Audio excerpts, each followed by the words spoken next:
Okay, next seventh question. RRB NTP's previous year's questions. So seventh question. ఒకసారి observe చేయండి. Out of Harish monthly salary is 45,000 rupees అంట. 1/3 of the expenditures are on education and 2/6 of the expenditures on food and another necessities. The rest of the salary is goes towards his savings. The amount of saving is what?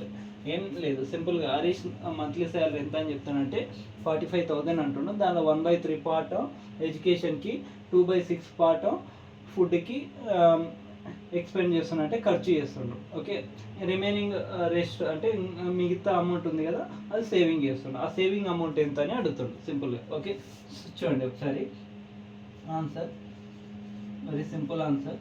ఒకసారి observe చేయండి. Monthly salary ఎంత? Harish monthly salary 45,000 కదా. ఈ 45,000లో మనకు 1/3 part అంటే 1/3 ఏదానికి?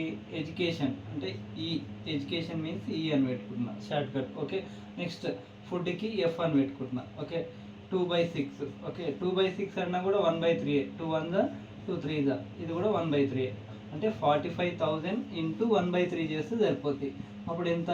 3 1 3 15 అంటే 15,000 ఏదానికి? ఎడ్యుకేషన్కి. దీనికి 15, ఇది కూడా 1/3 కాబట్టి ఇది కూడా 15,000 ఫుడ్కి అవుతుంది. ఓకే, దీనికి కూడా ఫుడ్కి కూడా ఎంత? 15,000 వస్తుంది. ఓకే, మొత్తం 15,000 ఖర్చు అయిపోయిందంటే 30,000 ఖర్చు అయిపోతుంది. అంటే ఇంకా రిమైనింగ్ ఎంత అమౌంట్ ఉంటుంది? 15,000 ఉంటుంది. ఆ 15,000 saving. S is equal to saving. Saving ఎంత? 15,000. అంతే, simple answer. Okay, next simple interest on an amount of rupees 3,400 for 4 years is 680. The rate of interest is what? Okay, ఏం లేదు, 3,400 రూపీస్ ఒకరికి అప్పుగా ఇస్తే 4 years తర్వాత ఇంట్రెస్ట్ కార్డ్కి ఎంత అయిందంటే 680 రూపీస్ అయింది. అది ఇంట్రెస్ట్ రేట్ ఎంత పర్సెంటేజ్ ఇచ్చిన ప్రిన్సిపల్ పైన అంటే మొత్తం అమౌంట్ పైన ఎంత పర్సెంటేజ్ అని అంటుండ్రు. సింపుల్గా ఏం లేదు, ఒకసారి చూడండి. 4 yearsకి ఇది కదా ఆన్సర్. 4 years కాబట్టి 4 yearsకి ఎంత అయింది ఇంట్రెస్ట్? 680. దీన్ని 1 yearకి కావాలంటే ఏం లేదు, 4 1 ఇలా 2 మిగులుతుంది. 2 8 28 4 7 అంతే కదా, 4 7. ఓకే, 4 7 28. పక్కన 0 ఉంది కాబట్టి 0. ఓకే, అంటే 1 yearకి ఎంత? 1 yearకి 170 రూపీస్. 170 అనేది ఎంత పర్సెంటేజ్? 3,400. అంటే 100% ఇది ఈక్వల్ ఎంత అని చెప్తానంటే 3,400 రూపీస్ అని తీసుకోండి. ఇది ఈక్వల్ తీసుకున్నా నో ప్రాబ్లం, అలా తీసుకున్నా నో ప్రాబ్లం. నెక్స్ట్ 1%. ఇప్పుడు 170 అనేది ఎంత పర్సెంటేజ్? ఇది ఎక్స్ పర్సెంటేజ్ మనకు తెలియదు కాబట్టి ఈ ఎక్స్ పర్సెంటేజ్ ఫైండ్ అవుట్ చేయాలి.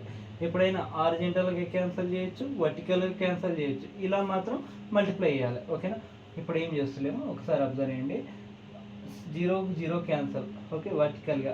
నెక్స్ట్ 17 1 17 2 2 0 20 ఉంది. Okay, no problem. నెక్స్ట్ ఇక్కడ 0 ఇక్కడ 0 క్యాన్సల్. ఓకే, ఇక్కడ పర్సెంటేజ్ సింబల్, ఇక్కడ percentage symbol cancel. Okay, X into 2 ఇట్లా క్రాస్గా X into 2 2x is equal to 10 into 1 10. Okay, ఇప్పుడు 2 1 2 5 X is equal to what? 5.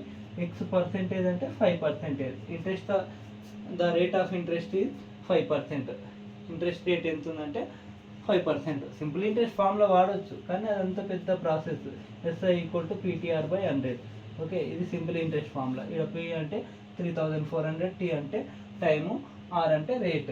Rate తెలియదు కాబట్టి ఈ ప్లేస్లో ఎక్స్ తీసుకుంటాం. టైం అన్నందుకు 4 years తీసుకుంటాం. అలా చేసిన ఎస్ఐ అంటే simple interest. Okay, simple interest, sub inspector కాదు, మళ్ళీ సింపుల్ ఇంట్రెస్ట్. ఈ ప్లేస్లో ఏం తీసుకుంటాం అంటే 680 తీసుకుంటాం. అలా తీసుకున్నా వచ్చేస్తుంది, నో ప్రాబ్లం. ఓకే, ఇలా చేసినా నో ప్రాబ్లం. ఓకేనా, నెక్స్ట్ క్వశ్చన్.